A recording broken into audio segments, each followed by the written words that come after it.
Okay. लेक्चरला आपण सुरुवात करूया. आवाज येतोय का माझा सर्वांना? हो सर.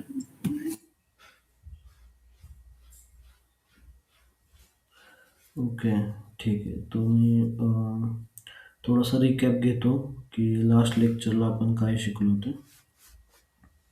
वेबसाईट डेव्हलपमेंटचं आपलं जे सेशन आहे ते चालू आहे. याच्यामध्ये आपण वेबसाईट काय असते, वेबसाईटचे टाइप्स काय असतात,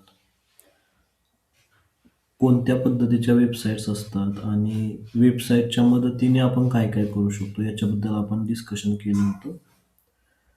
त्याच्यामध्ये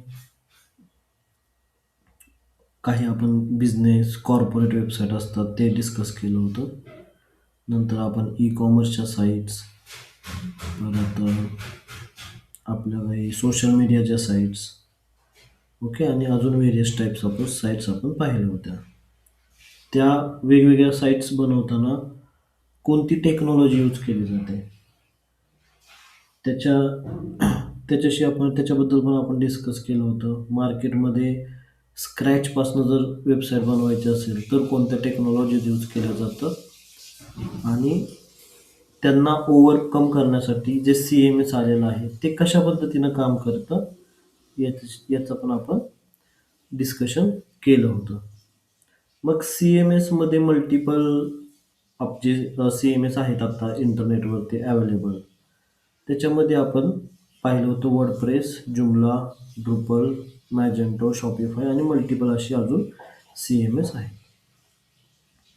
त्यातलं वर्डप्रेस का बेटर आहे? का वर्डप्रेस तुमच्यासाठी युजफुल आहे किंवा वर्डप्रेसमधून आपण चांगल्या पद्धतीनं प्रोजेक्ट्स कशा पद्धतीनं करू शकतो, याच्यावरती आपण डिस्कशन केलं होतं. त्याच्यानंतर आपण तुमचे काही क्वेश्चन्स घेतले होते, जसं की सपोज एखादी वेबसाईट असेल तर ती कोणत्या टेक्नॉलॉजीमध्ये बनलेली आहे हे आम्हाला कसं कळणार? ओके. तर ते शोधण्यासाठी आपण एक वेबसाईट पाहिली होती, बिल्ट विथ, ज्याचा वापर करून आपण त्याच्यामध्ये यूज केली जाणारी टेक्नॉलॉजीज इझिली फाइंड करू शकतो. ओके.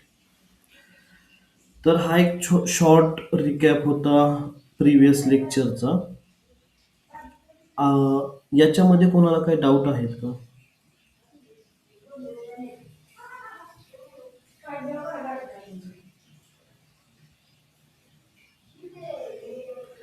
याच्यामध्ये कोणाला काही डाऊट आहे का जे आपलं काल डिस्कशन झालं? ओके. त्याच्यानंतर आपण जे पाहिलं ते होतं HTML, CSS आणि जावास्क्रिप्ट. त्यांचा तुम्हाला मी एक ओव्हरव्ह्यू दिला होता. रिअल टाइम एक्झाम्पल त्याच्यासोबत आपण एक डिस्कस केलं होतं, जसं की ह्युमन बॉडी. ओके. स्केलेटन म्हणजे काय? HTML.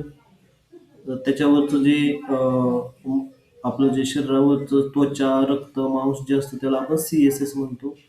ओके.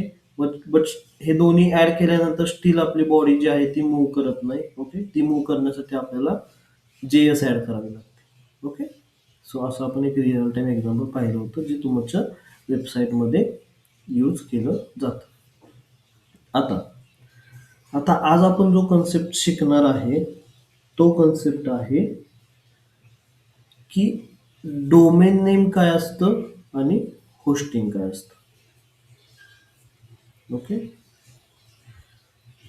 हे कन्सेप्ट आपण आज शिकणार आहे, डोमेन नेम,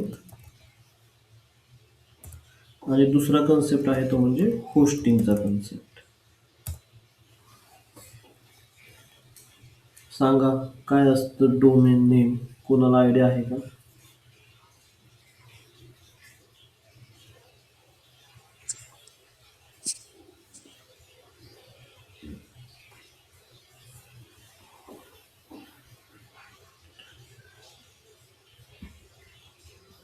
कोणाला आयडिया आहे का? डोमेन नेम काय असतं?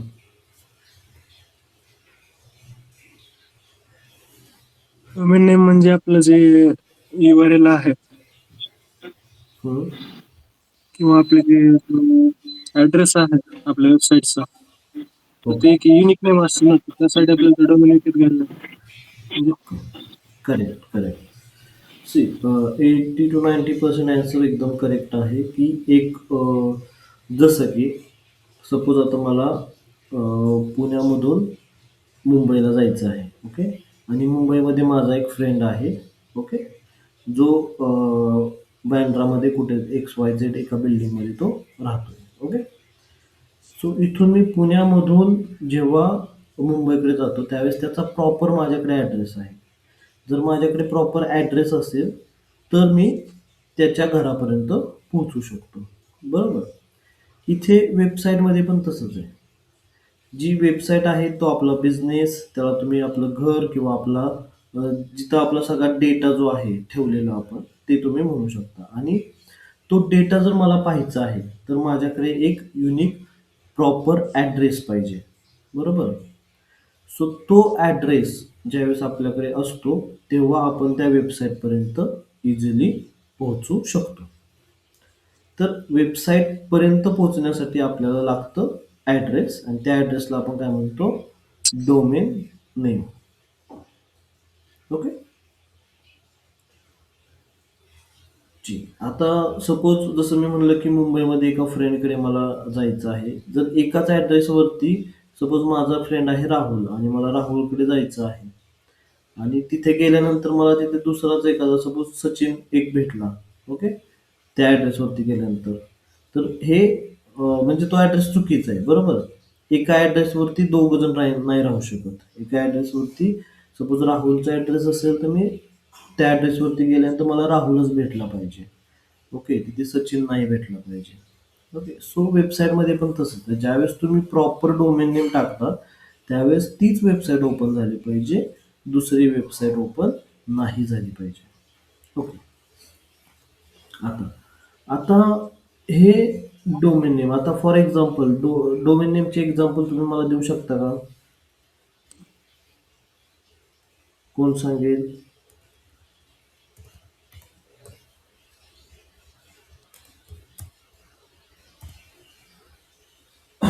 जसं की हे Zomato.com, correct. .com, GoogleMeet.com, NMD Private Limited, correct. Correct. See NMD private limited बिझनेसचं नाव आहे. आपलं डोमेन काय आहे? Digital. The digital NMD.com. हे आपलं डोमेन नेम आहे. ओके. सो इथं काही हो. एक्झाम्पल्स तुम्हाला मी सांगितले, जसं की Google.com, Zomato.com. Okay. The digital NMD.com. ज्यावेळेस मी द डिजिटल NMD.com टाकतो ॲड्रेस, त्यावेळेस मी बरोबर त्याच साईटवरती जातो. दुसऱ्या साईटवरती जात नाही. ज्यावेळेस मी Google टाकतो त्यावेळेस Googleवरतीच जातो. ओके. सो ह्याला म्हणतो आपण डोमेन नेम. ओके. आता डोमेन नेमचे प्रकार पण असतात, की डोमेन नेम कोणकोणत्या प्रकारचं असतं.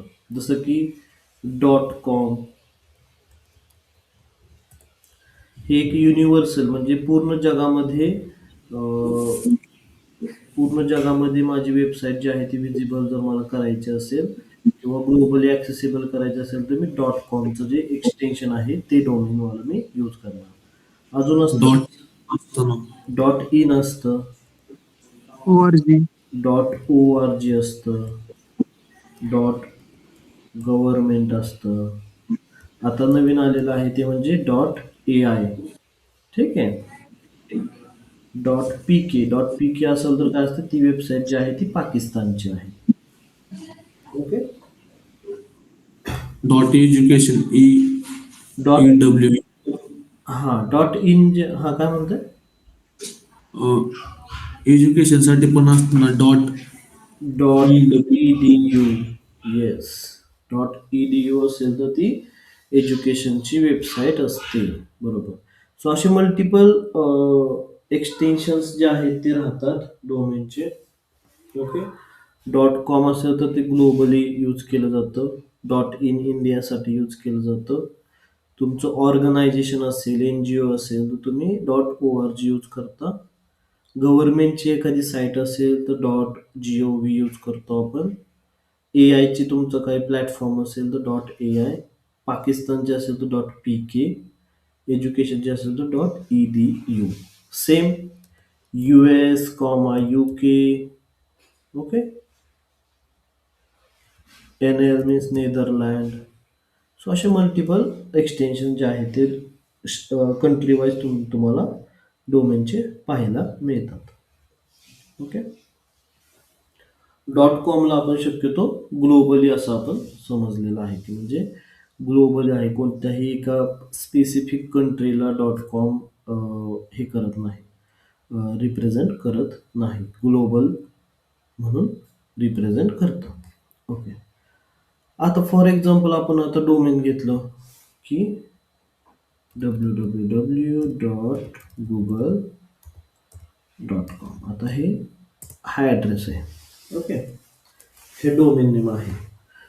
हे डोमेन नेम आपल्याला समजण्यासाठी आपण वर्ड्समध्ये ह्यांना आणलेलं आहे, बरोबर. जसं की google.com, the digital energy. Screen share करून हे करा पेज. स्क्रीन शेअर्ड आहे. सगळ्यांना स्क्रीन दिसते का? नाही, कोणाला दिसत नाही, विजिबल नाही. ज्यांना दिसते त्यांनी एकदा थम्स अप करा. मी परत शेअर करतो, नाही तर कोणाला स्क्रीन दिसत नाहीये. ओके, ठीक आहे. मी एकदा स्क्रीन परत एकदा रिशेअर करतो.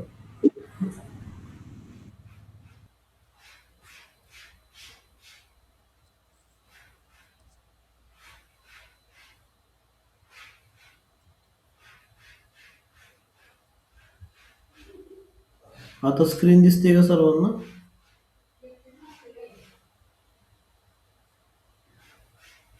ओके, ठीक आहे. ठीक आहे. तर आता आपण कुठे होतो? आपला जसं की ॲड्रेस आहे. मी इथे येतो. ओके, इथे आलो मी आणि इथे मी टाकलं google.com. ॲड्रेस टाकला आणि मी google.com वरती आलो, बरोबर. आता www.google.com हे आपल्याला हे कॅरेक्टर्स आहेत, बरोबर. हे कॅरेक्टर्स आपल्याला समजण्यासाठी हे आपण असे बनवलेले आहेत की द डिजिटल NMD.com, zomato.com, बरोबर. हे आपल्याला समजणं किंवा आपल्याला ते इझिली रीड करता यावेत ह्यासाठी आपण ते बनवलेलं आहे. बट ॲक्च्युली मशीन लेवलला हा ॲड्रेस असाच असतो का? www.google.comच असतो का? तर नाही. तो असतो काय? IP ॲड्रेस असतो. IPचं फुल फॉर्म काय कोणाला माहिती आहे? IPचा फुल form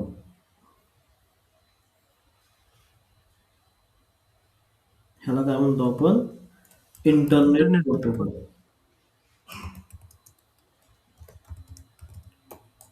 internet protocol. Okay. So IPचं एक्झाम्पल काय आहे ते पण आपण एकदा बघूयात. Give me actual IP for google.com.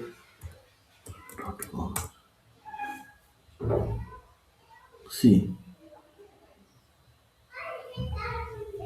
गुगलचा actual IP जो आहे म्हणजे ॲक्च्युअल गुगलचा जो ॲड्रेस आहे तो आहे हा. ओके. म्हणजे जे मशीन पाहतं ते मशीन www.google.com नाही पाहत. ते पाहताना असं पाहतं 142.250.190.46. जर इंटरनेटवरती कोणी हा ॲड्रेस टाकला की गुगलची वेबसाईट ओपन झाली पाहिजे. ओके.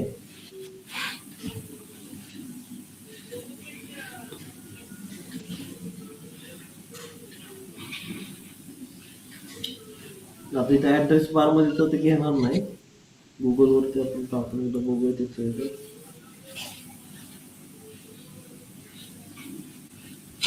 नाही, असं तर ते घेणार नाही. बट मशीनला जे समजतं ते 142.250.190.46 ह्या रेंजमध्ये त्यांना अशा पद्धतीनं त्यांना डोमेन नेम समजतं. आणि आपण टाकताना कसं टाकतो? google.com, zomato.com अशा पद्धतीनं आपण टाकतो. ओके. सो हे होतं आपलं domain name. Okay. Domain name म्हणजे काय असतं? तर तुमच्या वेबसाईटचा ॲक्च्युअल ॲड्रेस की त्या ॲड्रेसवरती हे पाहिजे. आता एखाद्या वेबसाईटवरती आपण गेलो, सपोज मी आता आपल्या वेबसाईटवरती येतो, हे माझं डोमेन आहे.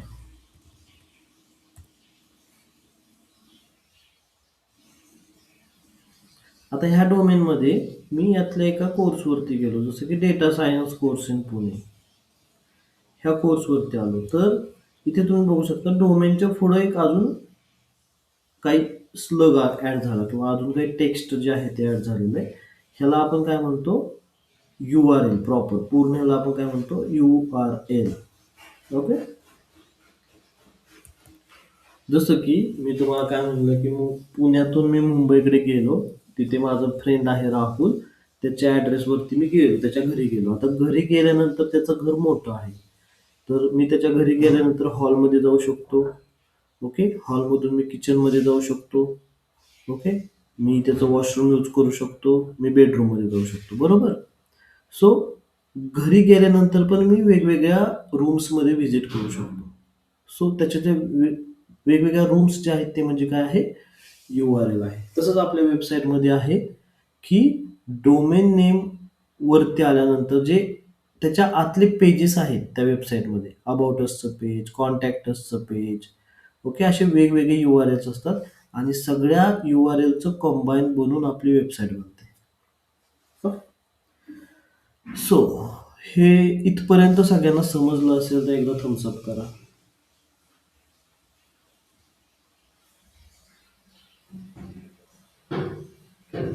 सगळ्यांना इथपर्यंत समजलं असेल तर एकदा थम्सअप करा. कोणता पार्ट समजला नसेल तर विचारा क्वेश्चन्स.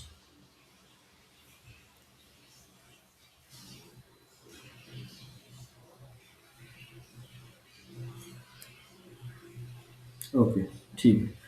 सो आय अजून सगळ्यांना इथपर्यंत समजलेलं आहे की डोमेन काय असतं, वेबसाईट काय असते, IP ॲड्रेस काय असतो आणि डोमेनच्या आतले पेजेस वगैरे काय असतं ते. ओके. आता आपण थोडंसं पुढे जाऊयात. आता नेक्स्ट पार्ट जो आहे तो आहे होस्टिंगचा. होस्टिंग म्हणजे काय असतं, कोण सांगेल?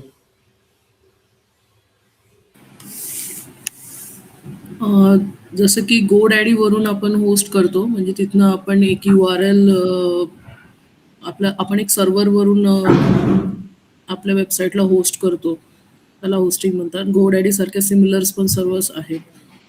बरोबर. बरोबर. आपली वेबसाईट होस्ट करण्यासाठी आपल्याला एक सर्व्हर लागतो, एक जागा लागते किंवा स्टोरेज लागतं. ते स्टोरेज जो देतो त्याला आपण होस्टिंग म्हणतो किंवा त्या सर्व्हरला होस्टिंग प्रोव्हायडर असं आपण म्हणतो. ओके, बरोबर आहे. आता आपण थोडासा हा कन्सेप्ट जो आहे ना तो थोडासा आता इलॅबोरेट करूया. कसा कन्सेप्ट आहे या बघा, की जसं मी म्हणलं की मी पुण्यातून जाणार आहे राहुलच्या घरी. ओके. तिथं त्याचं घर आहे. ओके. आता त्या ॲड्रेसवरती मी जाणार आहे. बरोबर. त्या ॲड्रेसवरती गेल्यानंतर मी बरोबर त्याचं घरात पोहोचलो असं समजू. आपण ॲज्युम करू त्याचा एक बंगला आहे. ओके. आणि तो जो बंगला आहे ना, तो बंगला एका जमिनीवरती बांधलेला आहे. बरोबर. तो बंगला बांधण्यासाठी आपल्याला काय लागतं, जमीन लागते. ओके. आणि ती जमीन आपल्याला कोणी प्रोव्हाइड केलेली आहे, सरकारने, गव्हर्नमेंटनं आपल्याला जमीन दिली. तर इथे आपल्याला जागा मिळाली. राहुलला जेव्हा जागा मिळाली त्याच्यानंतर तो तिथे घर बांधू शकला आणि मग त्यानं घराला ॲड्रेस दिला की ही सिटी वगैरे वगैरे. ओके. XYZ निवास वगैरे असं काहीतरी. सो त्याला गव्हर्नमेंटनं जागा अलोकेट केली, त्याच्यानंतर त्यानं घर बांधलं. बरोबर. वेबसाईटमध्ये सुद्धा असंच आहे की तुम्हाला ॲड्रेस हवा आहे, तर तुम्हाला तो ॲड्रेस कुठेतरी होस्ट केला पाहिजे. म्हणजे तुम्हाला कुठून तरी जागा घेतली पाहिजे की जिथं तो ॲड्रेस जर कोणी टाकला तर तो ॲड्रेस ओपन होईल. बरोबर. जसं की गुगलचा हा ॲड्रेस घेतलेला आहे एका सर्व्हरने. ओके. त्यांनी त्यांना जागा प्रोव्हाइड केली. जागा प्रोव्हाइड केली म्हणजे काय, तर स्टोरेज प्रोव्हाइड केली. जसं आपल्या मोबाईलमध्ये असतं ना स्टोरेज, रॅम असते आणि एक इंटरनल स्टोरेज असते 64 GB, 256 GB ज्याच्यामध्ये आपण इमेजेस वगैरे ठेवतो. लॅपटॉपमध्ये पण आपल्या स्टोरेज असते. तसं सर्व्हर जे असतात ना, सर्व्हर हे स्टोरेजचंच काम करतात, डेटा स्टोरेजचं काम करतात. ओके. सो त्यांच्या त्यांच्याकडे जे स्टोरेज असतं त्या स्टोरेजमध्ये थोडीशी जागा ते आपल्याला देतात आणि तिथं आपण आपला आय पी जो आहे तो होस्ट करतो आणि आपली वेबसाईट जी आहे ती लाईव्ह होते. सो होस्टिंगचा कन्सेप्ट जो आहे तो असा आहे की आपल्याला स्टोरेज लागतं. आता नेक्स्ट पॉईंट आहे तो म्हणजे की डोमेन नेम आणि होस्टिंग घ्यायचं कुठून? कोण सांगेल? आता मला होस्टिंग पण घ्यायचंय, आपल्याला हे विकत घ्यावं लागेल, बरोबर? सपोज मला एखादी वेबसाईट बनवायची xyz.com, तर मला डोमेन नेम पण घेतलं पाहिजे आणि होस्टिंगसाठी जागा पण घेतली पाहिजे. त्याच्यावरती मी माझी वेबसाईट बिल्ड करणार. सो मला हे घ्यायचं आहे. तर कोणकोणते असे प्लॅटफॉर्म्स आहेत जिथून मी डोमेन नेम आणि होस्टिंग घेऊ शकतो? कोण सांगेल? GoDaddy आहे, होस्टिंजर आहे. GoDaddy, हे दोन. होस्टिंजर, होस्टिंजर आहे, करेक्ट. Google blue domain. अजून blue host. Blue host. Blue host आहे, साईड ग्राउंड. करेक्ट.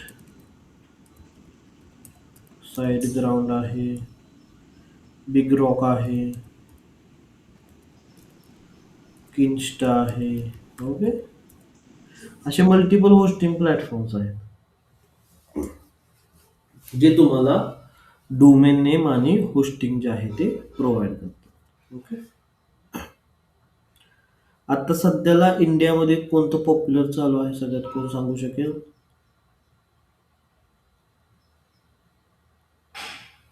इंडियामध्ये 3 आता सध्याला पॉप्युलर चालू आहे. जसं की नंबर 1 ला आहे होस्टिंजर, नंबर 2 ला GoDaddy. एडी. SiteGround. Yes, SiteGround internationally popular आहे, इंटरनॅशनल लेवलला. त्यांचे चार्जेस थोडेसे हाय लेवलला राहतात. इंडियामध्ये होस्टिंजर, GoDaddy, ब्ल्यू होस्ट हे पॉप्युलर्स आहेत. जर आपण त्यांचा मार्केट शेअर वाईज जर विचार केला तर हे आत्ता आहे. Site ground globally I think 1 नंबरला आहे, की जे ग्लोबली खूप पॉप्युलर आहे. ओके.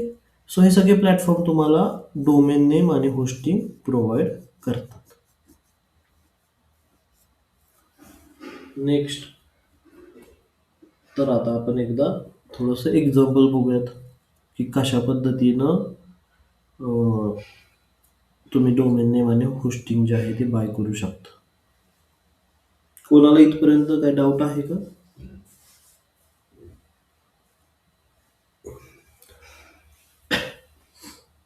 ठीक आहे, आपण पुढे जाऊयात. सो तुमच्याकडे एक अकाउंट लागेल. सपोज आपण होस्टिंजरचा विचार केला तर होस्टिंजरचं तुमच्याकडे अकाउंट लागेल. होस्टिंजर टाका गुगलमध्ये आणि होस्टिंजर वेब होस्टिंगवरती या. माय अकाउंटवरती क्लिक करा. आधी तुम्हाला अकाउंट ओपन करावं लागेल. इथे माझं ओपनच असेल account. Okay. See welcome to hPanel Navnath. Okay. HPanel काय आहे तर हा जो डॅशबोर्ड आहे ह्याला होस्टिंजरवाले एच पॅनल म्हणतात. ओके. बाकीचे होस्टिंग प्रोव्हायडर जे आहेत ते सी पॅनल म्हणतात. ओके. तर आपल्याकडे अशा पद्धतीचं होस्टिंजरचं प्लॅटफॉर्म आहे. ओके.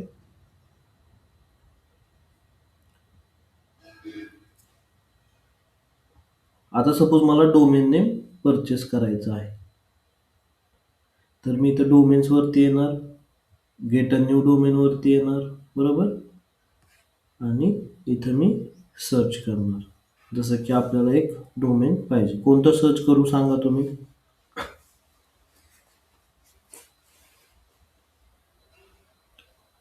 हॅलो,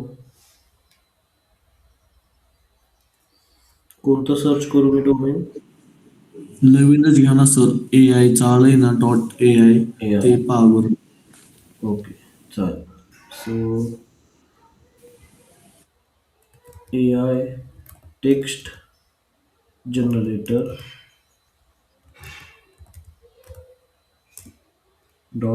.ai चं डोमेन अवेलेबल आहे का आपण इथे बघूया. सी, तर ए आय टेक्स्ट जनरेटर .ai हे ऑलरेडी घेतलेले आहे असं म्हणतंय, पण त्यांनी आपल्याला अल्टरनेटिव्ह काही दिलेले आहेत किंवा एक्स्ट्राचे सजेशन्स त्यांनी आपल्याला दिलेले आहेत. जसं की टेक्स्ट जेन AI.net $999 आहे पहिलं year. A I text creator .in, okay, ₹1 देते ते पहिल्या वर्षी, बट नंतर तुम्हाला 3 वर्षासाठी वगैरे घ्यावं लागतं असं त्यांनी इथे काही कंडिशन्स त्यांचे आहेत. हे डिस्काउंट देते का, तर तुम्ही 3 वर्षासाठी बाय करता A I text creator. Create A I text .dev, अजून पण काही मल्टिपल त्यांनी ऑप्शन्स दिलेले आहेत. ओके, सो तुम्हाला जे काही डोमेन हवं आहे ते डोमेन तुम्ही इथून परचेस करू शकता. काही ₹1000 पण आहे A I text generator .biz.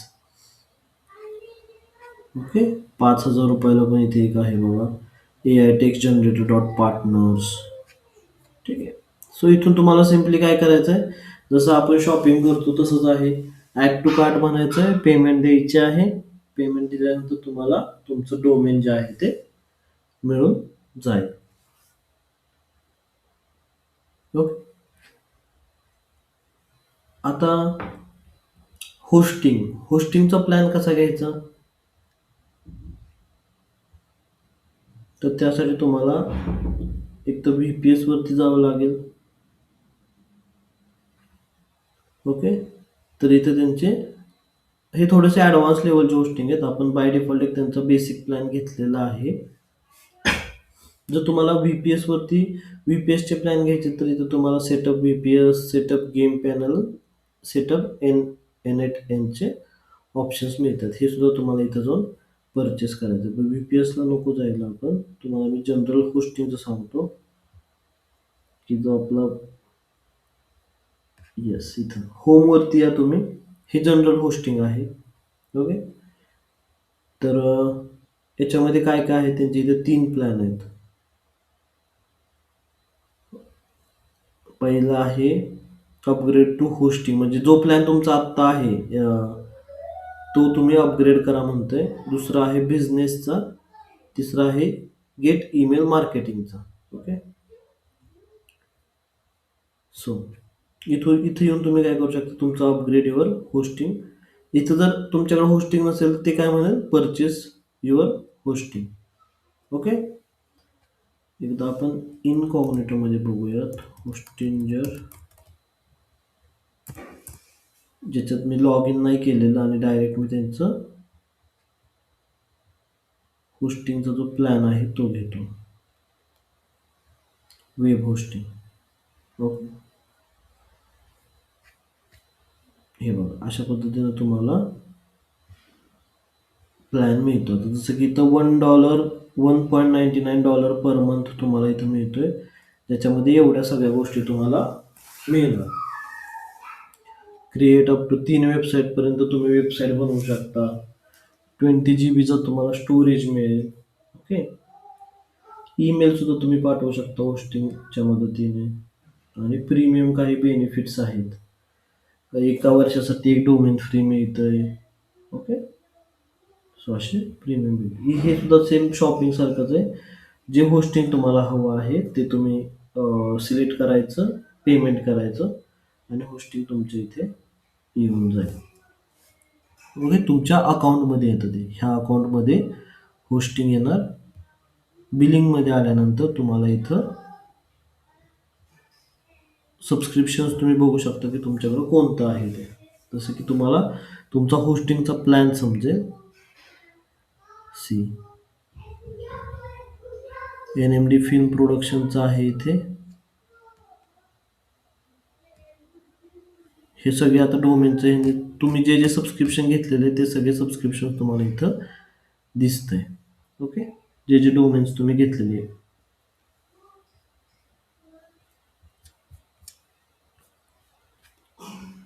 एक आपण सी डिटेल्स बघूयात. जसं की हे एक डोमेन आहे NMD film production .in. Expire कधी होणार आहे? 12 month, next billing renew. Okay,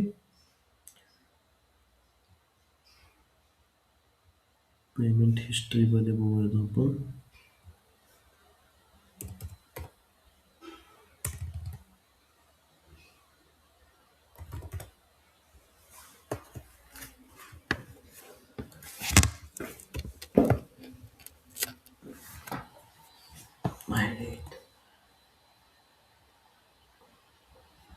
ठीक आहे, पेमेंट्समध्ये तर त्यांनी काय दाखवलेलं नाही.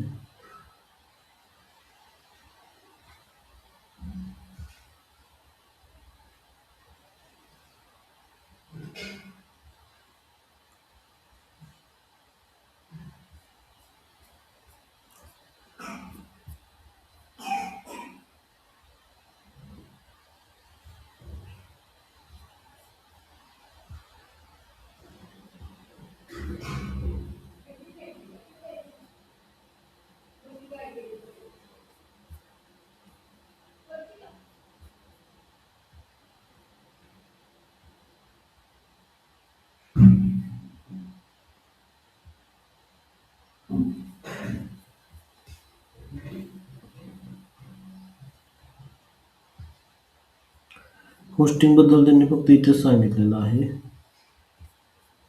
की तुमचं होस्टिंग कोणतं आहे ते. ठीक आहे. ओके, सो होस्टिंग आणि डोमेन नेम तुम्ही अशा पद्धतीनं जे आहे ते परचेस करू शकता. नवीन डोमेन ऍड करायचं तर इथून सुद्धा तुम्ही नवीन डोमेन ऍड करू शकता.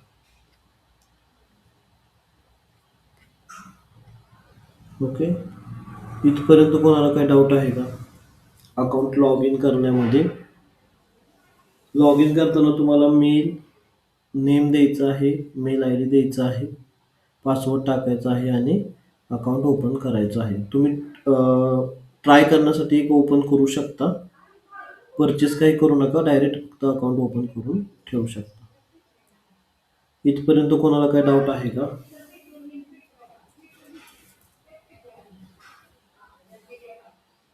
समजलं असेल तर एकदा थम्सअप करा.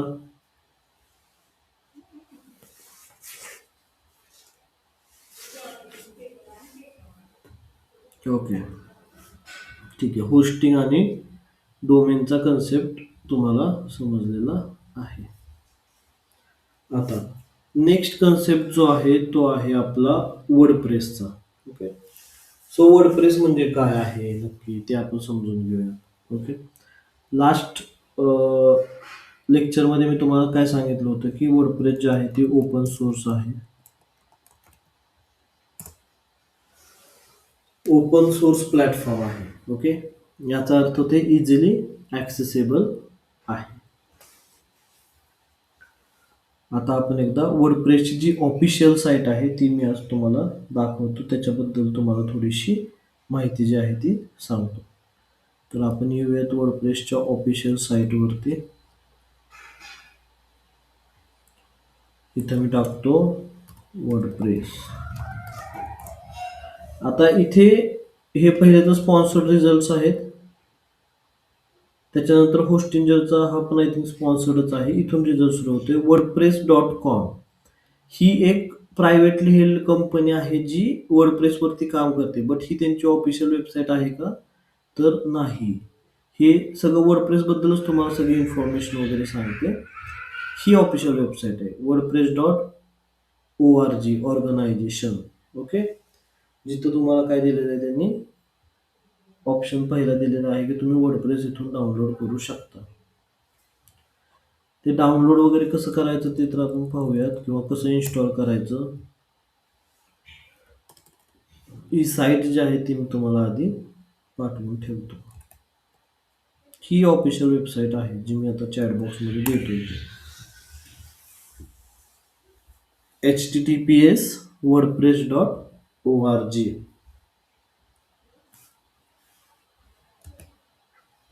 Okay.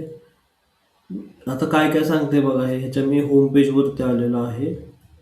Meet WordPress, the open source publishing platform of choice for millions of websites world wide from creators and small business to enterprise. Okay. आपण जे काल डिस्कशन केलं होतं तेच त्यांनी इथं सांगितलेलं आहे. ओके. सो अशा पद्धतीचे डिझाईन्स हे प्रोव्हाइड करतात. बिल्ड क्वालिटी अशा पद्धतीची आहे. ओके. एक्सटेंड तुम्हाला काही एक्स्ट्राचे ॲनालायटिक्स, न्यूज लेटर्स वगैरे जे पाहिजे असतील त्यासाठी ते सुद्धा फीचर्स यांच्याकडे आहेत. आता वर्डप्रेसचं लेटेस्ट व्हर्जन कोणतं आहे? जर तुम्ही इंटरव्ह्यूला गेला, ॲज अ डिजिटल मार्केटर जरी इंटरव्ह्यूला गेला, तर तिथे तुम्हाला हा क्वेश्चन विचारला जातो की वर्डप्रेसचं लेटेस्ट व्हर्जन वर्डप्रेस 6.9 आहे आत्ता आलेलं. ओके. हा क्वेश्चन जो आहे तो तुम्हाला इंटरव्ह्यूला विचारू शकतात.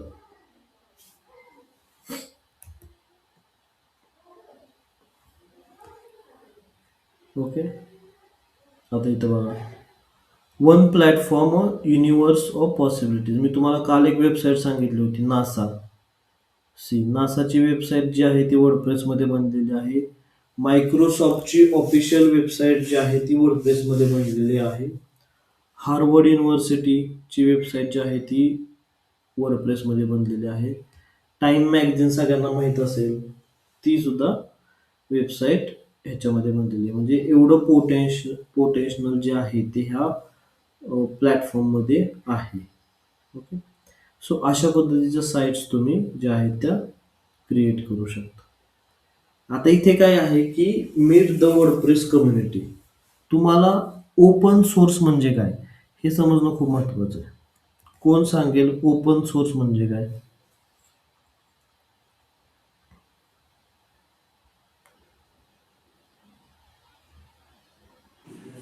वर्डप्रेस सारखं ओपन सोर्स आपण ज्यावर वेबसाईट क्रिएट करू शकतो ते. नाही, ओपन सोर्सचं मिनिंग समजून घ्या. ओपन सोर्सचं मिनिंग हे आहे की इंटरनेटवरती मी आज वर्डप्रेस डाउनलोड करू शकतो आणि त्याच्यामध्ये वेबसाईट नाही बरं का, वेबसाईट बनवायचं नाही मी बोलत. वर्डप्रेस मी आज डाउनलोड करू शकतो आणि त्याचा जो कोड आहे वर्डप्रेसचा, त्या कोडमध्ये मी चेंजेस करू शकतो आणि ते चेंजेस जे आहेत ते मी सबमिट करणार. वर्डप्रेस जे हे आहेत ऑथर्स जे आहेत वर्डप्रेसचे त्यांना मी सबमिट करणार. जर व्हॅलिड असतील तर ते ॲक्सेप्ट करणार आणि ते चेंजेस आपल्या वर्डप्रेसच्या सॉफ्टवेअरमध्ये किंवा प्लॅटफॉर्ममध्ये ॲड होणार. ओके. म्हणजे त्याला आपण ओपन सोर्स म्हणतो. म्हणजे anybody can edit and anybody can change. Okay. कोणीही येऊ शकतो त्याच्यामध्ये, त्या ॲक्च्युअल सॉफ्टवेअरमध्ये चेंजेस करू शकतो, अपडेट्स करू शकतो, नवीन नवीन गोष्टी आणू शकतं. ओके. ज्याच्यामुळे ही जे सॉफ्टवेअर आहे ते एकदम प्रीमियम क्वालिटीचं बनतं. ओके. म्हणजे जर जास्त लोक त्या सॉफ्टवेअरवरती काम करायला लागले तर त्याची क्वालिटी आपोआपच इन्क्रीज होते. ओके. सो त्याला आपण ओपन सोर्स म्हणतो. सो अशा पद्धतीचा ओपन सोर्सच्या ज्या सगळ्या गोष्टी ते हँडल करायला त्यांनी काय बनवलेलं आहे, तर वर्डप्रेस कम्युनिटी बनवलेली आहे.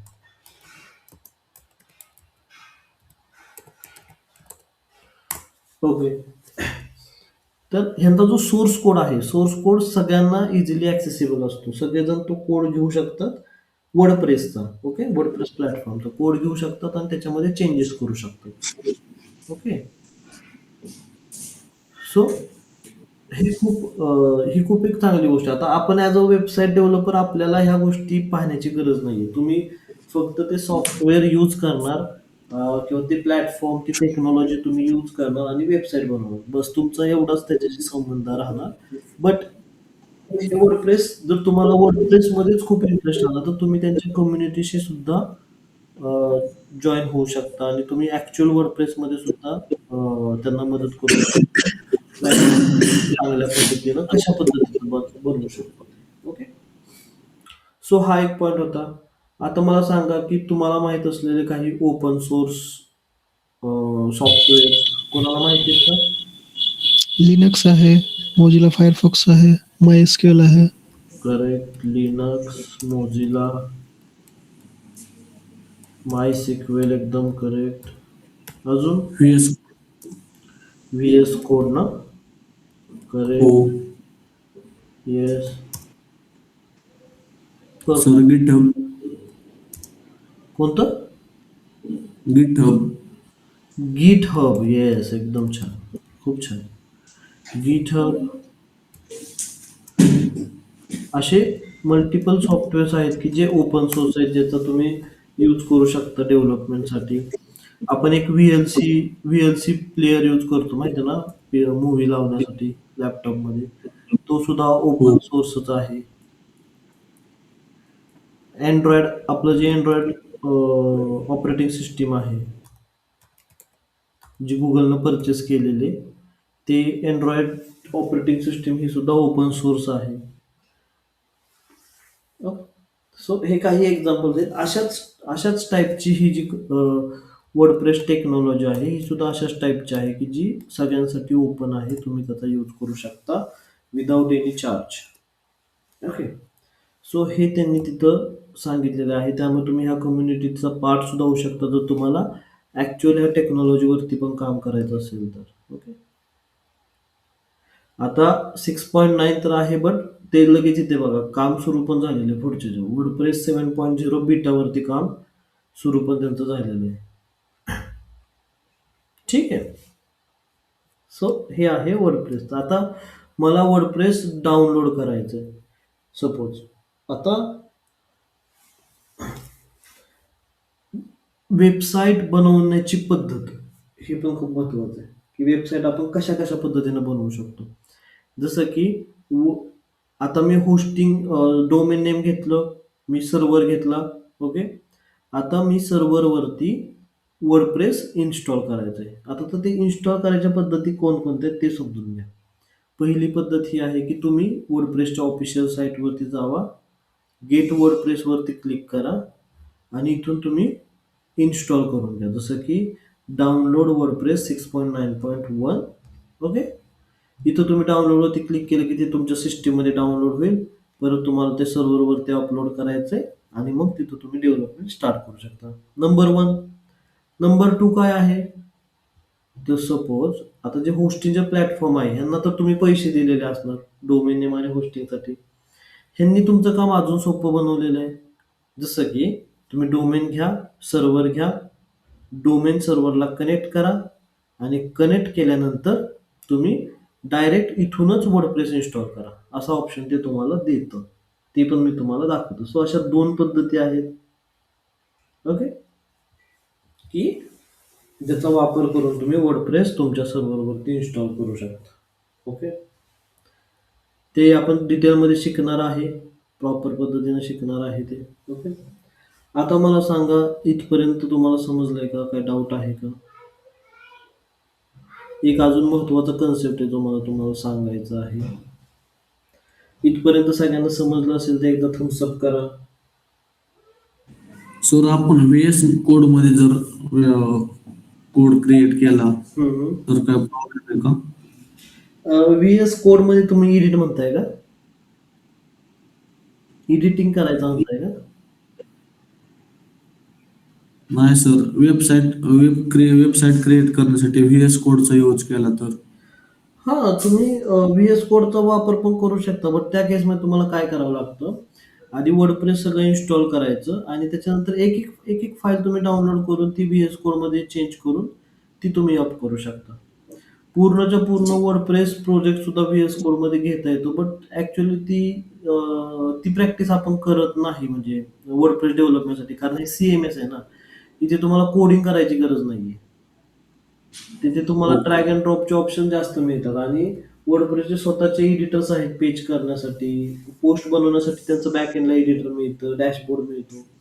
सो तुम्हाला व्हीएस कोड पर्यंत येण्याची गरज लागत नाही. येते लक्षात? हो सर. व्हीएस कोड मध्ये सर मग ते स्क्रॅच डेव्हलपमेंट मध्ये चालेल ना, त्या व्हीएस कोड मध्ये कोड करायचं म्हटलं. Correct, correct. जर तुम्हाला स्क्रॅच डेव्हलपमेंट करायची असेल तर तुम्हाला व्हीएस कोडचा यूज करावा लागतो. ओके. व्हीएस कोड आहे, नोटपॅड एडिटर आहे, बाकीचे अजून पण एडिटर्स आहेत. त्याच्यामध्ये तुम्हाला स्क्रॅच डेव्हलपमेंट असेल, वर्डप्रेस सीएमएस डेव्हलपमेंट करतो ना आपण. सो इथे लागत नाही शक्यतो ते. Okay okay. आता नेक्स्ट जो कन्सेप्ट आहे ते म्हणजे एक एक कन्सेप्ट आपला राहिला तो होता की डोमेन आपण परचेस केलं आणि होस्टिंग परचेस केलं, बरोबर. आता डोमेन नेम तुमच्या होस्टिंगला कनेक्ट झालं पाहिजे. ओके. तो ऍड्रेस जो आहे म्हणजे जे तुमचं घर आहे ते तुम्ही एका जमिनीवर बांधलेलं आहे, पण ती जमीन तुमच्या नावावरती झाली पाहिजे, बरोबर आहे. तर तुमचं ते घर तुमच्या नावावरती होईल, बरोबर ना, पूर्ण ती बिल्डिंग. सो त्यासाठी तुम्ही काय करता, तुम्ही गव्हर्नमेंटच्या रजिस्ट्रारमध्ये जाता, तिथे 7/12 असू द्या किंवा काय तुमचं रजिस्ट्रेशनचं जे लागतं ते तिथं तुमची नाव नोंदणी होती की ह्या जमिनीवरचं हे घर अशा अशा राहुल व्यक्तीचं आहे. सो असंच कनेक्शन जे आहे या दोघांमधलं हे कनेक्शन पण कुठेतरी व्हायला लागतं की डोमेन नेम आणि होस्टिंगचं. ओके. तर ते कनेक्शन होण्यासाठी आपण आपल्या होस्टिंग प्रोव्हायडरवरती एक ऍड्रेस ऍड करतो किंवा रेकॉर्ड्स ऍड करतो, ज्याला आपण म्हणतो NS रेकॉर्ड्स. NS रेकॉर्ड्स आपण ऍड करतो की डोमेन जिथून तुम्ही परचेस केलेला आहे, ओके, तिथे तुम्हाला होस्टिंगचे जे NS रेकॉर्ड आहेत, म्हणजे जसं की आता मी होस्टिंगचा सर्व्हर घेतला तर तो सर्व्हर कुठे असेल, सपोज जपानमध्ये आहे तो सर्व्हर, जपानच्या XYZ सर्व्हर रँकमध्ये तो सर्व्हर आहे, तर त्याचा एक ऍड्रेस असतो. तो ऍड्रेस आपण जिथं डोमेन घेतलेलं आहे त्या तिथे जाऊन आपल्याला तो टाकायचा आहे फक्त. ओके. त्याला आपण त्या ऍड्रेसला NS रेकॉर्ड म्हणतात. ते NS रेकॉर्ड त्या सर्व्हरवरून घ्यायचे आणि डोमेनच्या इथं टाकायचे. ह्याला म्हणतो आपण कनेक्शन. ह्या दोघांमध्ये कनेक्शन करतो आपण. ओके. आता जनरली NS रेकॉर्ड्स कसे दिसतात ते तुम्हाला दाखवतो इथे. NS record example.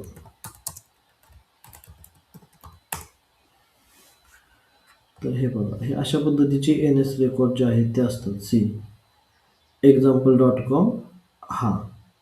हा तुम्हाला ऍड्रेस मिळतो आणि हे दोन ऍड्रेस तुम्हाला मिळतात, NS1 NS2 असे दोन ऍड्रेस मिळतात. ते तुम्हाला डोमेनला नेऊन तिथे टाकायचे, मग तुमचं डोमेन जे आहे ते होस्टिंगला कनेक्ट होतं. सो हा एक महत्वाचा कन्सेप्ट होता. ओके. सो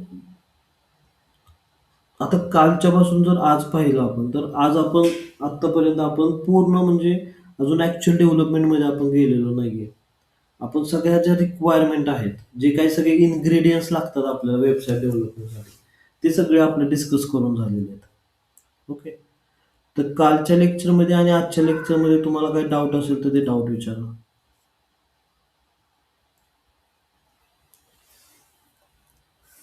तुम्हाला माझं लेक्चर समजत असेल तर एकदा थम्सअप करा, समजत नसेल तर एकदा थम्सअप डाऊन करा. कोण असेल तर मला नाही समजत ह्या गोष्टी तर थम्स डाऊन करा, म्हणजे आपण कोणता पार्ट समजत नाहीये, कोणता पार्ट परत घेतला पाहिजे, आपण त्याच्याबद्दल डिस्कशन करूया. Okay. So website. Okay. So I assume की तुमच्या सगळ्यांना समजते जे काही मी तुम्हाला सांगण्याचा प्रयत्न करतोय ते, तर सगळ्यांना लेक्चर समजतंय. ओके.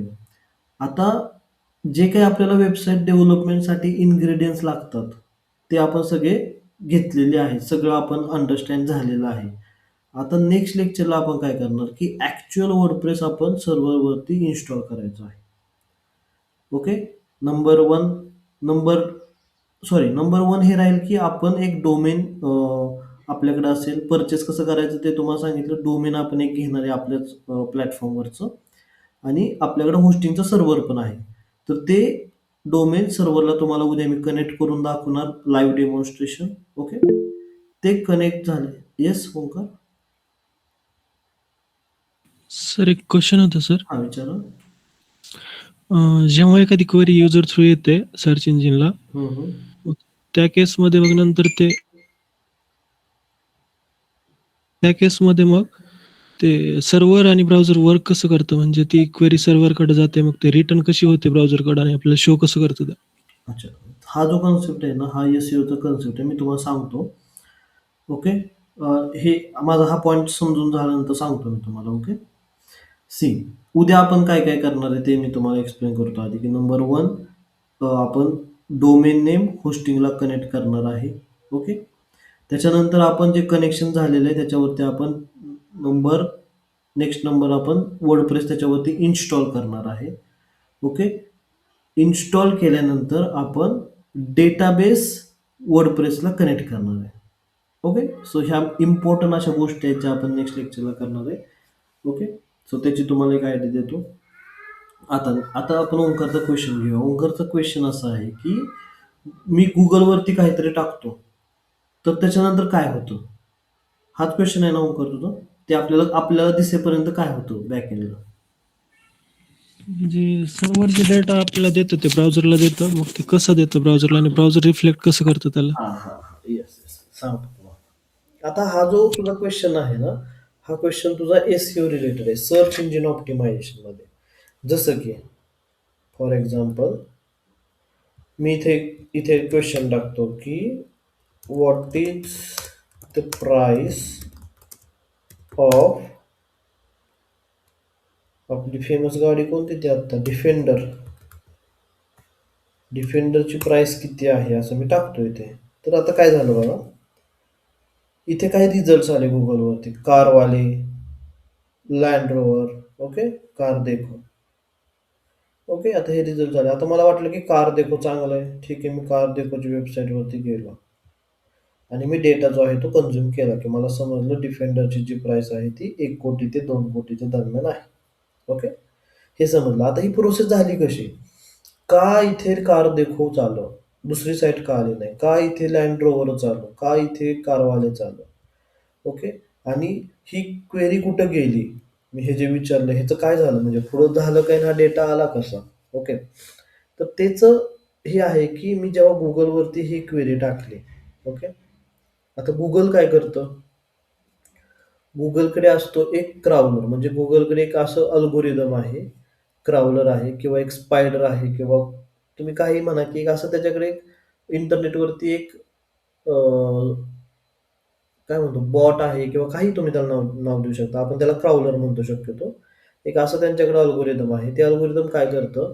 इंटरनेटवरची प्रत्येक वेबसाईटवरती जाऊन तिथला डेटा जे आहे ते कलेक्ट करतं. डेटा कलेक्ट करतं आणि त्याला इंडेक्सिंग करतं. जसं आपण पुस्तक असतं ना, पुस्तकामध्ये 200 पानं असतात. बट पुस्तकाच्या इंडेक्समध्ये आहे का नाही, सगळं सांगितलेलं असतं की चॅप्टर नंबर 10वा कोणता आहे, चॅप्टर नंबर 5वा कितव्या पेजवरती आहे, सगळं माहीत असतं. सो इंडेक्सिंग करायचं काम गुगल करतं. सगळा इंटरनेटवरचा डेटा घेतं आणि त्याचं इंडेक्सिंग करतं की कोणता डेटा चांगला आहे, कुठे व्यवस्थित सांगितलेलं आहे, कोणत्या क्वेरीसाठी कोणते पेजेस चांगले आहेत, हे सगळं त्याचं अल्गोरिदम जे आहे ते इंडेक्सिंग करायचं काम करतं. हे गुगलचं ॲक्च्युअल काम आहे आणि जे इंडेक्सिंग त्यानं केलेलं आहे ते इंडेक्सिंग ते आपल्याला इथे दाखवतं. जसं की मी इथं विचारलं what is the price of defender, तर इथे मला अशा पद्धतीचे रिझल्ट्स आले. ओके. सो गुगलकडं हा सगळा डेटा आहे. गुगलच्या सर्व्हरवरून आपल्याला इथे फक्त त्या लिंक्स दिसत आहेत. ह्या फक्त लिंक आहेत. ॲक्च्युअल कार देखोची साईट कुठे आहे, तर ती इथे आहे. ॲक्च्युअल लँड रोवरची साईट कुठे आहे, तर ती इथे आहे. आपण त्या साईटवरती गेलो. इथे आल्यानंतर गुगलचा ना आपल्या क्वेरीचा काही संबंध आहे का? नाही. तर मी लँड रोवरच्या साईटवरती आहे. ओके. बट इथे मात्र हे हे गुगलचं पेज आहे. ओके. हे सगळं पेज तुम्ही बघू शकता. हे गुगलचं आहे. ह्या सगळ्या लिंक गुगलच्या साईटवरती आहेत. आणि इथं मी क्लिक केल्यानंतर वेबसाईटवरती जातो. ओके. गुगल बेसिकली काय करतं? इंडेक्सिंगचं काम करतं. आणि त्यांचा जो क्राउलर आहे, तो क्राउलर हा सगळा डेटा घेऊन कलेक्ट करतो. आता ही जी प्रोसेस आहे, ही मी तुम्हाला शॉर्टमध्ये सांगितलं. हा खूप वास्ट असा कन्सेप्ट आहे एसईओ. ही मी एकदम तुम्हाला डिटेलमध्ये 1 बाय 1 सांगतो जेव्हा आपलं एसईओचं लेक्चर असतं तेव्हा. तुमचं झालंय का एसईओचं लेक्चर? हां सर, ऑन पेज इश्यू झाला. अच्छा. 3 पार्ट्स त्याचे असतात, ते ऑन पेज झालेले. ठीक आहे. आपलं डेव्हलपमेंट झालं ना, मी एसईओ पण घेईन. त्याच्यामध्ये तुम्हाला हे सगळे कन्सेप्ट मी 1 बाय 1 सांगेन. आता मी जस्ट तुम्हाला आयडिया दिले की अशा पद्धतीनं वर्क होतं. ओके. म्हणजे सर आपण जी क्वेरी विचारतो ते सर्च इंजिन पुढे सर्व्हरला पाठवतं. मग ते सर्व्हर आपल्याला रिटर्न देताना कसं देतं? ती आपल्याला इंटरफेसला दिसतं ते सर्व्हरनं तसं रिटर्न दिलेलं असतं की कोडच्या फाईल्स असतात, मग ते कसं होतं ते? आता हे बघा ना, आता ह्याच्यामध्ये ना ही कसं दिलेलं आहे तर मी सोर्स कोड ओपन करतो. व्ह्यू पेज सोर्स ह्या फॉर्मॅटमध्ये दिलेलं आहे. ओके, म्हणजे कोड फॉर्मॅट. सर्व्हरने हा सोर्स कोड मध्ये दिले, ब्राउझरने ते रिफ्लेक्ट करून दाखवलं. Yes yes yes okay, yes. Thank you sir. Okay, हा सर. चालेल. आय होप तुम्हाला आजचं लेक्चर आवडलं असेल. आज आपण इथे थांबूयात. ओके, उद्याच्या लेक्चरमध्ये आपण बाकी सगळ्या ज्या गोष्टी ज्या आहेत त्या कव्हर करेन. उद्याच्या लेक्चरचं जे टायमिंग असेल